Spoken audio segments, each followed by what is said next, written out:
OECS leaders call for greater unity. And in sport, Bangladesh chasing a mammoth total set by the West Indies. They are 30 runs away from victory. I'm Ricardo Roberts and this is Caribbean in 10 for Monday, June 17th, 2019. I'll be back with the details after the break.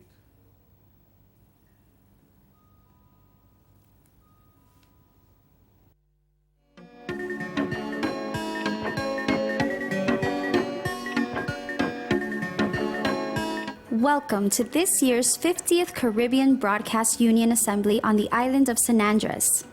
San Andres is a small archipelago located in between Jamaica and Panama in the western Caribbean Sea.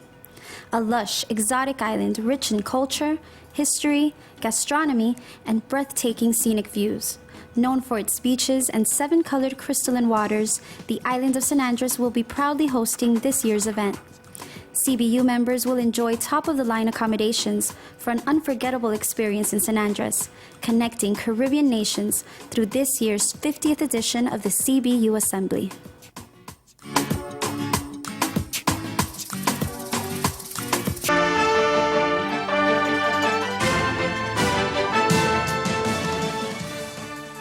OECS leaders opened up their annual summit in Antigua today with calls for greater unity and praise for St. Vincent and the Grenadines on its recent election to a non-permanent position at the United Nations Security Council.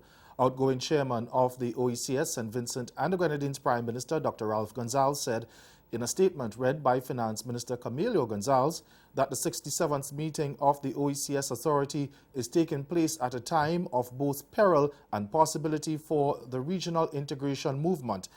Incoming OECS Chairman, Antigua and Barbuda's Prime Minister Gaston Brown told the gathering that St. Vincent's election to the UN Security Council should serve as a reminder of what the grouping can achieve when member states unite. We falter not when we act in unity, but when others cajole us into disunity. None should be allowed to entice us from our joint path or to induce us from our collective ambition. If the last 38 years of the Organization of Eastern Caribbean States has taught us one powerful lesson, or a compelling lesson, it is that our salvation lies in our solidarity. It is a lesson we should not forget, a lesson we should not discount. We have survived these last 3.5 decades of exogenous shocks, of major and devastating natural disasters, of imported economic recession, because solidarity made us strong. The University of the West Indies has approved Antigua as the location of its 4th landed campus. Prime Minister Gaston Brown said on his privately owned radio station that he expects to receive official communication from the UE by tomorrow. He said the 5 Islands campus should be opened in September with at least 1,000 students. Brown said he had been in discussion with the UE Vice-Chancellor Sir Hilary Beckles on the issue last Friday.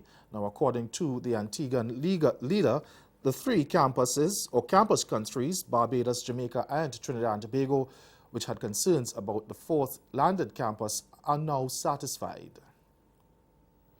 The Guyana government is moving to reassure the country that there are no plans to shut down the sugar industry. Attorney General Basil Williams says it's being repositioned to become a significant contributor to the economy once again. He gave the assurance yesterday on the 71st Enmore Martyrs' Day, which is held in commemoration of a protest at the Enmore Sugar Estate in which 5 workers were killed and several others injured. Williams acknowledged that the industry needs cooperation and not conflict and confrontation. He stressed that the reality of the crisis in the sugar industry cannot be ignored and noted that between 2009 and 2014, the Guyana Sugar Corporation racked up more than 50 billion Guyana dollars in losses. Guy Suko's debt is now estimated at more than $82 billion.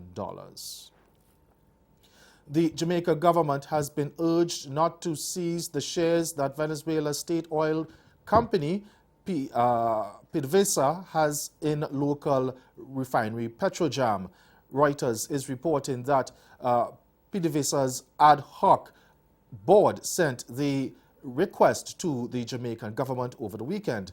In February, legislation was passed in Jamaica clearing the way for the government to take back the 49% stake in the Petrodram that PDVSA required or acquired back in 2006. Now, the board, appointed by opposition leader Juan Guaido earlier this year, in part to defend PDVSA's interest abroad, said it had also warned Jamaica's government that it cannot maintain any arrangements with the government of President Nicolas Maduro, whose legitimacy as Venezuela's leader is being challenged.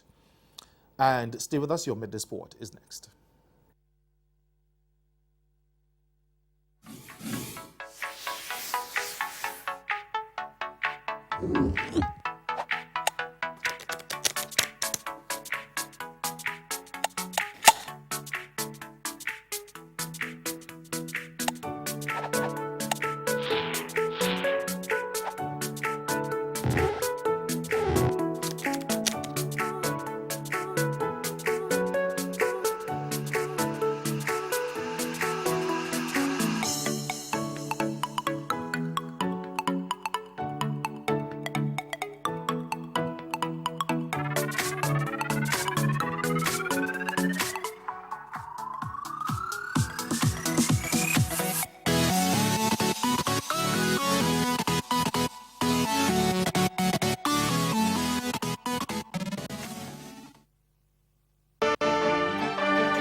Shakib Al Hassan's century was keeping Bangladesh alive in their record run chase after West Indies grabbed 2 wickets to slow the scoring in the ICC World Cup encounter today. At this point, Bangladesh are 301 for 2, or for 3 rather, with Shakib unbeaten on 100 and partnered by Linton Das. Now earlier, the Caribbean side ended on 321 for 7 of their 50 overs, with Shea Hope falling for 96 in the 47th over. Opener Evan Lewis returned to the side to carve out a handsome 70, while captain Jason Holder chipped in with 33.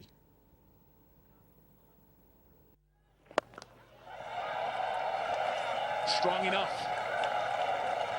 Very strong from Nicholas Puran.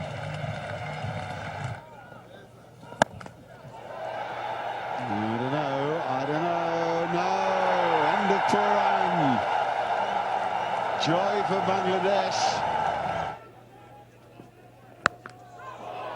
That has gone so high and so far. It's downtown.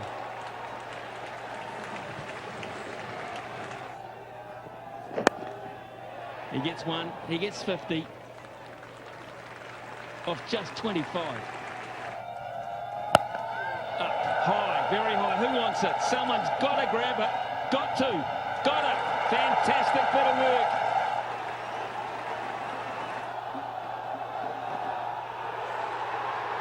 Back to back. The Fizz has got the biz. That's gone for 6. That is a huge one from Jason Holder.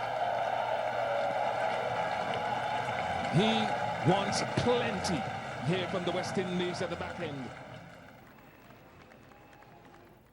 That's Caribbean. Join us again at 6:30 for Caribbean Newsline. Good afternoon.